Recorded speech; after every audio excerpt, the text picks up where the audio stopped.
Hey family, welcome to the Africa Diaspora News channel.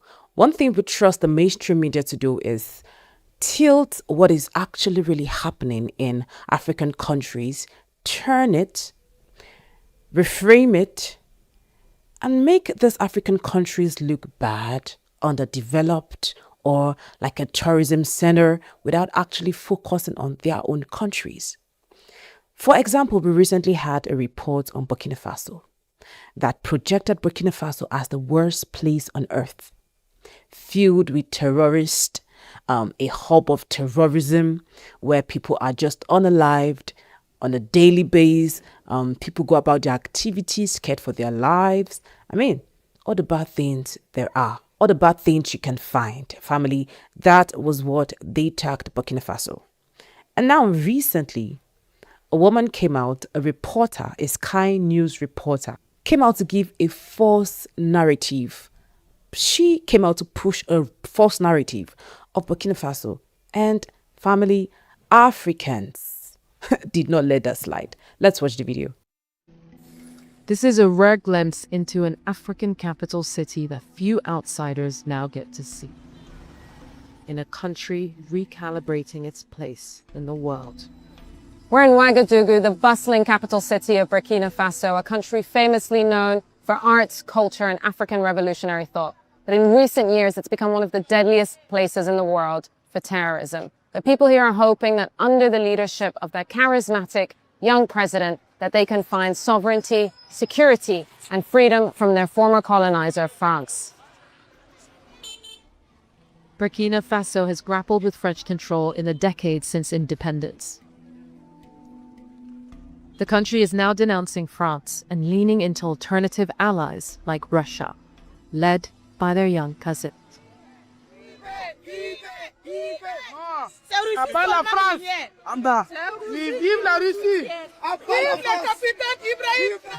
French forces and diplomats have been expelled from Burkina Faso since the 2022 coup that brought President Ibrahim Traoré into power. This rally is organized by Citizen Watch, a vigilante group shielding their president from counter-coups and assassination attempts. Après Dieu, c'est Ibrahim Traoré. She said Burkina Faso is a country known for its art, culture, but in recent years, it's become one of the deadliest places in the world. Well, that did not quite sit well with Africans because, trust me, family, they've been dragging her left, right, and center. She hasn't had her peace. And so she came out to talk about what she said, trying to defend what she said. She got on a call with the human rights reporter to ask if what she said was actually wrong. Let's watch the video, family. I mean, since our reporting has come out, there's been a lot of online bombardment, people saying that it's false, it's propaganda, attacking me personally. You're an expert. You're from the region. You've been monitoring Burkina Faso for a long time. What is your take? Well, first of all, the reaction to your report does not surprise me, at least, unfortunately, just because so many people around the world, including educated people, have so been willing to uncritically accept the rhetoric, the populist rhetoric from Ibrahim Traoré and his government. And this has been unfortunate because if you look at facts, facts are indisputable, and there is a huge gap between the facts and the rhetoric that Mr. Traoré has been saying. Throughout your report, you can see a lot of people talk about sovereignty. Ibrahim Traoré talks a lot about sovereignty.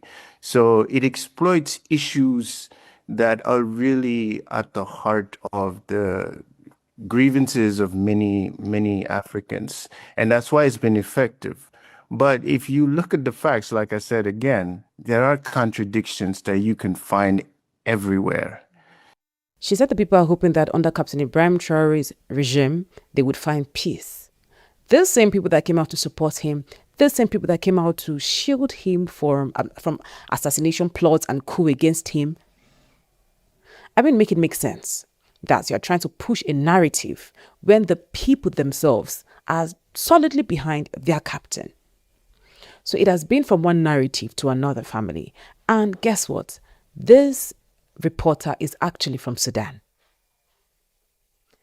Guess who did not report about Sudan but focused on Captain Ibrahim Traore and Burkina Faso and the terrorism in Burkina Faso?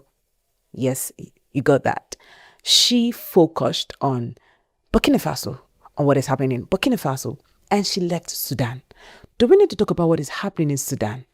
Of the unaliving of human beings, of the division in Sudan. But she comes out to, well, we wouldn't blame her, right? Because she's speaking for Sky News. She was only used as a face to project what they wanted to. You know, one thing they do, families, use a black face. Use an African against an African leader, an African country, or Captain Ibrahim Traore. That is how it has been. I know the funny thing, family. She had the privilege to interview President Captain Ibrahim Traore himself, one-on-one. And she did say all these things, level all these allegations that Burkina Faso is this, plagued with terrorism. But Captain Ibrahim Traore asked her, who told you? And she said she got it online on social. At the border with Benin, our forces took Nadiagu 1 or 2 weeks ago. Right now, they are in Ponyo next to your place. That's where we can't go. It's a lie, they're lying. It's all completely false. If it were, as you say, we'd be going around here, riding bikes, organizing our events. Some even said last time that Djibouti had disappeared, that Djibouti had fallen. At the same time, there was a football competition in Djibouti, which ended a few days ago. They're lying. The art of lying is in the Western media. Many of these mainstream media, as I like to say, they do nothing but lie to sell you false information and make you believe that everything is going wrong. On the contrary, many things are going well here. Our economy is doing very well, we are doing better in our struggle, and we are making progress. So be careful with what you read on the internet. So this she said last week, family, and it did not end well for her because she has been dragged by Africans who see the good works Captain Ibrahim Traore is doing. One thing the mainstream media would not stop doing is pushing wrong narratives about Africa. And it's funny how that they keep pushing this when they know they are the ones funding terrorism. You know who the mastermind is? You know who is doing this in African countries, funding these terrorists, but you don't report on that. Instead, you report on the African leaders because we know how that they are interested in what is in Africa. You know that, family. So what do you have to say about this story? Well, she said this, but it did not end well for her. She never knew she was going to get the backlash she got. Comment your thoughts and do not forget to share, like, subscribe, and turn on your notification button. My name is Lynient Akotonou. Thank you for watching.